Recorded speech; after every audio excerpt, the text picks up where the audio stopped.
एक समय की बात है, एक छोटे से गांव में भोला नामक एक साधु बाबा रहते थे। उनका आत्मविश्वास और सकारात्मक दृष्टिकोण उन्हें अनूठा बनाता था।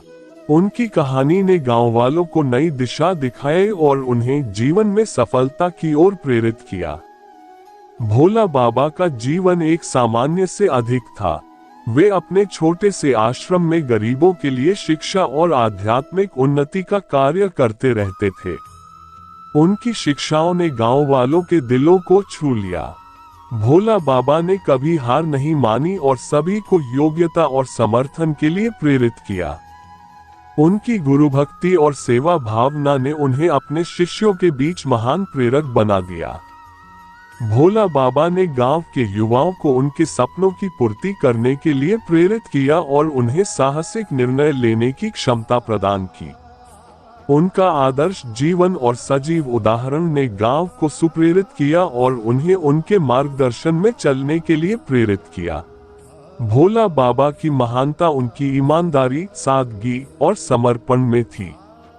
उन्होंने अपने शिष्यों को योग्यता के माध्यम से सफलता की सीढ़ी चढ़ने का सिखाया और उन्हें उच्चतम स्तर पर पहुंचने के लिए मुसीबतों का सामना करने की कला सिखाई।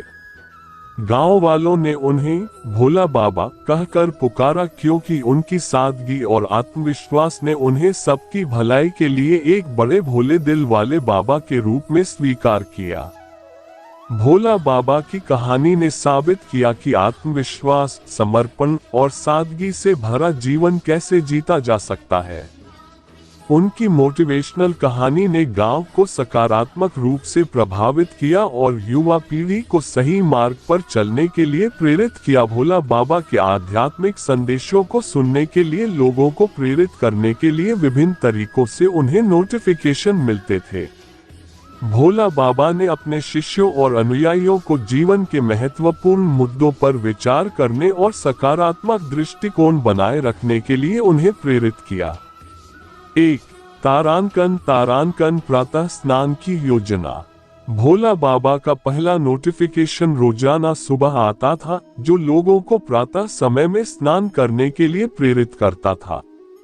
उन्होंने स्नान को शारीरिक और मानसिक स्वास्थ्य के लिए महत्वपूर्ण बताया और इसे एक आध्यात्मिक साधना के रूप में भी देखा।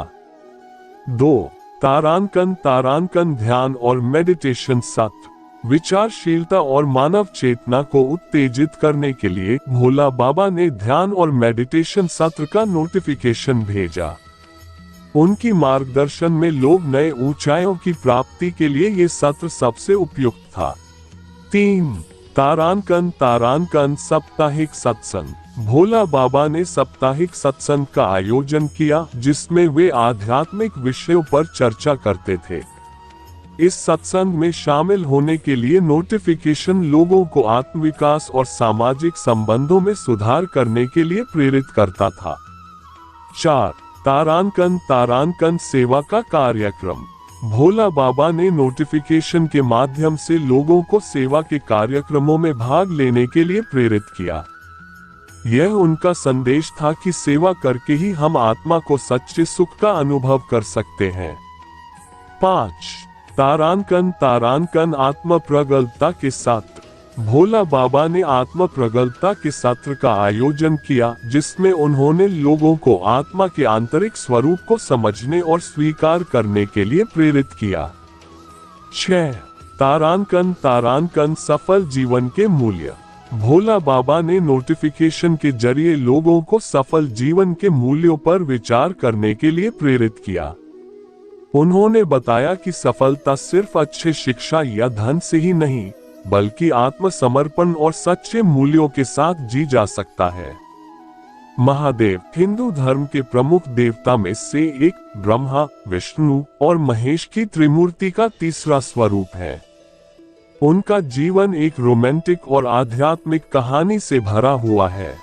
प्राचीन काल में भगवान शिव का एक भक्त नामक राजा सुदर्शन था। राजा की पत्नी सती भगवान शिव की भक्ति में लीन रहती थी। एक दिन राजा ने बड़ा यज्ञ आयोजित किया और सभी देवताओं को आमंत्रित किया।